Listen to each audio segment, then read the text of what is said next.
வணக்கம். சுப்பிரமணியம் யோகாமணி சேனலுக்கு உங்களை அன்புடன் வரவேற்கிறேன். இன்னைக்கு சமையல் குறிப்பில் நம்ம பார்க்க போகிறது கும்பகோணம் கடப்பா எப்படி செய்கிறதுன்னு பார்க்கலாம் வாங்க. அனைவருக்கும் அன்பு வணக்கம். திருமதி சுப்பிரமணியம். சமையல் குறிப்பில் இன்றைக்கி பிரேக்ஃபாஸ்ட்டுக்கு இட்லி செய்ய போகிறோம். இட்லிக்கு தொட்டுக்கிறதுக்கு கும்பகோணம் கடப்பா அதுதான் செய்ய போகிறோம். அதுக்கு முதல்ல ஒரு மசாலா ரெடி பண்ணிக்கலாம். தேங்காய் எடுத்து வச்சுருக்கிறேன், 1 டேபிள் ஸ்பூன் அளவுக்கு. 1 ஸ்பூன் சோம்பு, 1 ஸ்பூன் பூண்டு. இது தவிர பச்சை மிளகாய் ஒரு 4 பச்சை மிளகாய் எடுத்து 2 கட் பண்ணி வச்சுருக்கிறேன். இது எல்லாத்தையும் ஒன்றா ஒரு பேஸ்ட்டாக அரைச்சி எடுத்துகிட்டு வந்துடுறேன். அடுப்பில் ஒரு ப்ரெஷர் பேன் வச்சு 3 டீஸ்பூன் தேங்காய் எண்ணெய் ஊற்றிருக்கிறேன். அது காஞ்சிருச்சு. தாளிதத்துக்கு பட்டை, பிரிஞ்சி இலை, சீரகம் இது மட்டும்தான். இதில் போட்டுடலாம். கருவேப்பிலை சேர்த்துட்டேன். நறுக்கின பெரிய வெங்காயம் ஒரு 3/4 கப், ஒரு 2 பச்சை மிளகாய் 2ஆக நறுக்கி வச்சுருக்கேன். அதையும் இதில் சேர்த்து நல்லா வதக்கிடலாம்.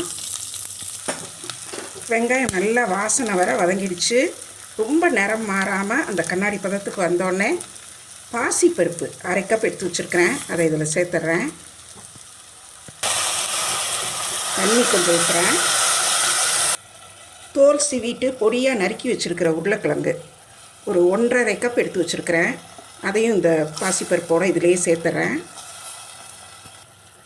இதுக்கு தேவையான உப்பு, அரைச்சி வச்ச மசாலா 1 டேபிள் ஸ்பூன் அளவுக்கு தேங்காய், பூண்டு பல் 1 டீஸ்பூனு, சோம்பு 1 டீஸ்பூன், பச்சை மிளகாய் 4 எல்லாம் சேர்த்து அரைச்சிருந்தோம் இல்லையா, அதையும் இதில் ஊற்றி நல்லா கிளறி விட்டுறேன்.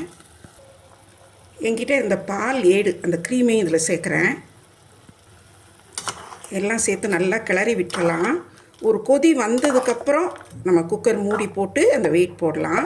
வீடியோ பார்த்துட்ருக்கிறவங்க நம்மளுடைய யோகாமணி சேனலுக்கு இது வரைக்கும் சப்ஸ்கிரைப் பண்ணலைன்னா சப்ஸ்கிரைப் பண்ணிக்கோங்க. எங்களோட மற்ற வீடியோஸ் ஷார்ட்ஸ் எல்லாம் பாருங்கள். லைக் பண்ணுங்கள், ஷேர் பண்ணுங்கள்.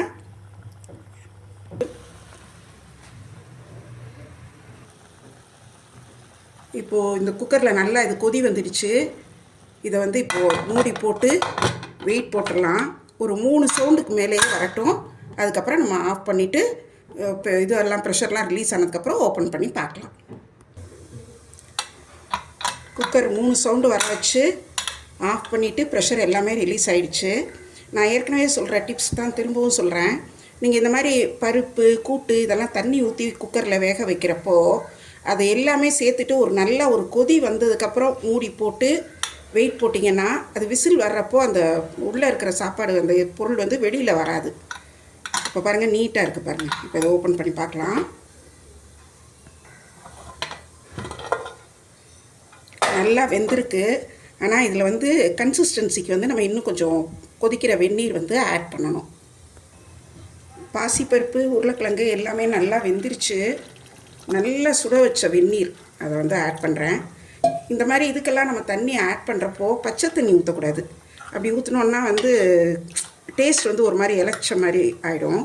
அதனால் தண்ணி நல்லா கொதிக்க வச்சு அந்த கொதிக்கிற தண்ணியை தான் ஆட் பண்ணணும். இப்போ பார்த்திங்கன்னா நான் அடுப்பும் பற்ற வச்சுருக்கிறேன். திரும்ப வெந்நீர் ஆட் பண்ணால் கூட அந்த வெந்நீர் சேர்த்து இது ஒரு கொதி வரணும். இது கொஞ்சம் நல்லா சாம்பார் அளவுக்கு பாருங்கள் இப்படி ஊற்றுற அளவுக்கு இருக்கணும். ஏன்னா இது கொஞ்சம் டைம் ஆக ஆக திக்காகும். நம்ம சேர்த்துருக்கிறது பாசிப்பருப்பும் உருளைக்கிழங்கும். அதனால் கொஞ்சம் சூடு ஆற ஆற கொஞ்சம் கெட்டிப்படும். அதனால் கொஞ்சம் இந்த அளவுக்கு வச்சுருக்கிறேன். இது நல்லா ஒரு கொதி வரட்டும். நல்லா சேர்ந்து கொதிச்சிடுச்சு. இப்போ என்ன பண்ணலான்னா அடுப்பை ஆஃப் பண்ணிவிட்டு ஒரு ஸ்பூன் தேங்காய் எண்ணெய் சேர்க்குறேன். நல்லா வாசனையாக இருக்கும். அதுக்கப்புறம் இதில் ஒரு மூடி எலுமிச்சம்பழம் பிழிஞ்சிடலாம். இதுக்கு தகுந்த மாதிரி ஒரு மூடி பிழிஞ்சால் போதும். உங்களுக்கு அந்த லெமன் டேஸ்ட் பிடிக்கும்னா கூட ஒரு மூடி கூட பிழியலாம். நான் ஒரு மூடி தான் சேர்த்துருக்குறேன். பொடியாக நறுக்கின பச்சை கொத்தமல்லி கொஞ்சமாக சேர்த்துடலாம். இப்போ இதை எடுத்து பரிமாறிடலாம். நம்ம இட்லி தோசைக்கு தொட்டுக்கிறதுக்கு கொஞ்சம் வித்தியாசமாக தினம் நம்ம அரைக்கிற சட்னி அந்த மாதிரி துவையல் இல்லாமல், சாம்பார் மாதிரியும் இல்லாமல் மைல்டாக இருக்கும். இதோட வாசனை நம்ம சேர்த்துருக்கிற வாசனை பொருட்கள் ரொம்ப சிம்பிளானது தான். அதனால் இது ரொம்ப திகட்டுற அளவுக்கு இருக்கிறாது. நல்லா இட்லிக்கு நல்லா தாராளமாக நிறைய ஊற்றி சாப்பிட்லாம். ரொம்ப நல்லாயிருக்கும். நீங்களும் செய்து பாருங்கள். சூப்பரான டேஸ்ட்டில் சுவையான கும்பகோணம் கடப்பா தயாராகிடுச்சு. செய்து பார்த்துட்டு எப்படி இருந்துச்சுன்னு சொல்லுங்கள். இந்த வீடியோவை லைக் பண்ணுங்கள், ஷேர் பண்ணுங்கள், எங்கள் யோகாமணி சேனலுக்கு சப்ஸ்கிரைப் பண்ணுங்கள். நன்றி, வணக்கம்.